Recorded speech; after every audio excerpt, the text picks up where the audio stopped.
阿 Ring 鄭智薰退伍後首度拍攝嘅韓劇收視就麻麻地啊，不過依然無損佢嘅人氣。呢日阿 Ring 同劉亦菲主演嘅愛情電影喺北京舉行首映禮，面對住劉亦菲呢位充滿氣質嘅靚女拍檔，阿 Ring 都俾佢迷到暈得一陣陣啊！ 처음에 너무 예뻐서 되게 당황스러웠어요. 是因为第一次看太漂亮了，所以没办法忍受。 제가 情商太高，아니 처음에 제가 이제 중국어로 대사를 하려고 굉장히 많이 수없이 연습하고 외웠거든요. 근데 얼굴 보자마자 다 잊어버렸어요. 11月11號係內地嘅光棍節，好多單身一族都會慶祝自己仍然單身。不過已經名草有主嘅阿 Ring 就即席示範一下點樣向女仔表白，道具就係一紮用銀紙摺成嘅花，睇下劉亦菲同粉絲收唔收貨啦。你也很有錢。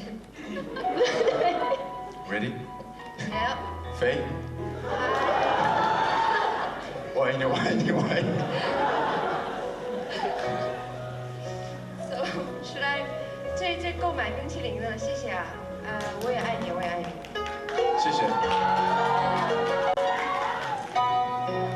哇！此情此景，阿 Ring 嘅女朋友金泰熙會唔會呷醋呢？嚇嗱，其實金泰熙咧都係演員，相信佢都好明白呢個係劇情需要啫。